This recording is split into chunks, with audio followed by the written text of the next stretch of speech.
Good morning guys, dito kami ngayon sa Sagay City. Magre-refer kami ng dito ng aircon dito sa Pitbill Veterinary Clinic. So ayan guys, puntahan muna namin yung unit. So ito guys yung i-refer namin na yan, Sharp. Ito yung i-refer lang namin. I-check lang namin muna kung anong problema ba.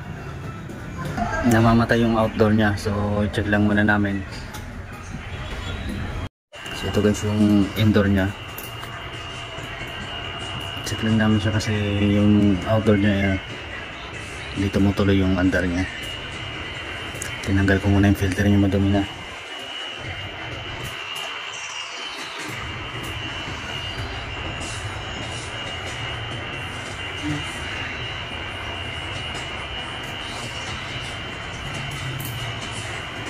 So malamig naman siya.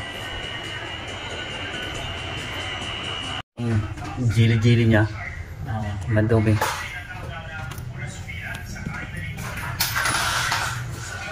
So linisin na lang muna namin to. Gumana naman yung outdoor, tumuloy-tuloy na siya. So dagdagan na lang din namin ng freon to pakalinis. Tsaka mukhang barado to. Yan, daming jili-jili niya, kaya kailangan lang malinis na maigi to. Ito guys, linisin muna namin. Unahin muna namin itong mga plate cover niya, saka itong outdoor unahin namin linisan para pakalinis. Dagdagan ko na rin ito ng freon kasi malayo ito sa shop. Bali magkasunod na bayan ito ng Taguig sa Sagay.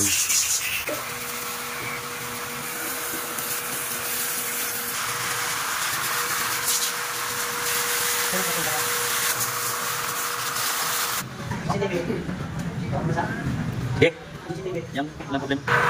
Ito yung outdoor guys, linisin ko muna una.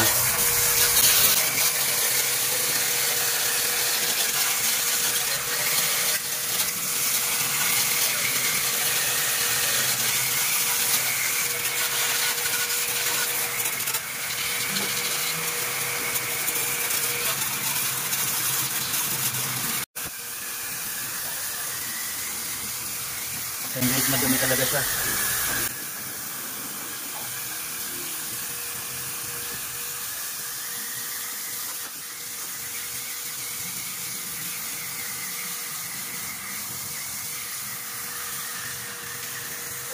So yun guys, okay na, malinis na itong outdoor. Doon naman kami sa indoor. So itong indoor malinisin namin guys. Yan ang dumi niya, no? Daming gili-gili niya.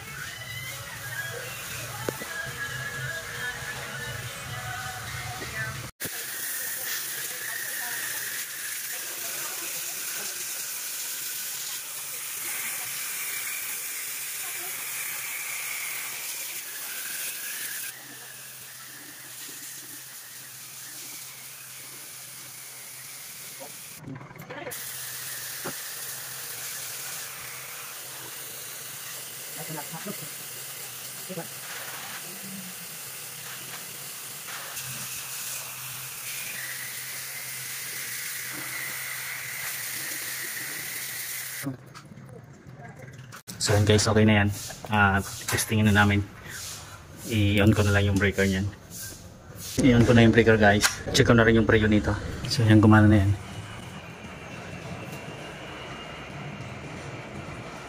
Dagang tubig.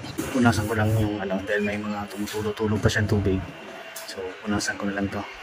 Ito guys, check ko na lang yung niya, freon.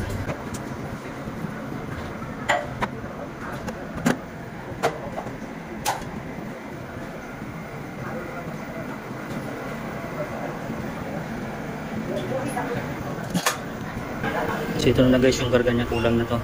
Kulang na siya, nasa 125. So dagdagan ko na lang to. Relax.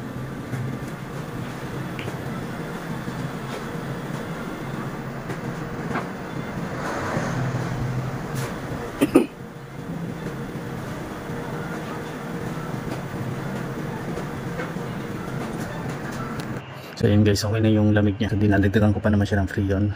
Ayan, talas na ng lamig niya. Balik na ulit siya sa dati. So yun guys, okay na to. Isarado ko na lang. Bye.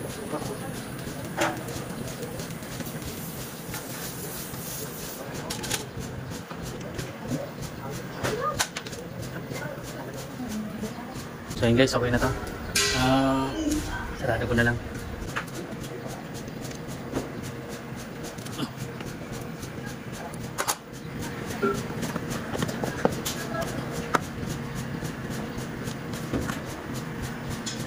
So yun guys, tapos na kami. Uwi na kami. Medyo malayo-layo pa babiyahin namin pabalik doon sa shop. So yun guys, sige. Thank you.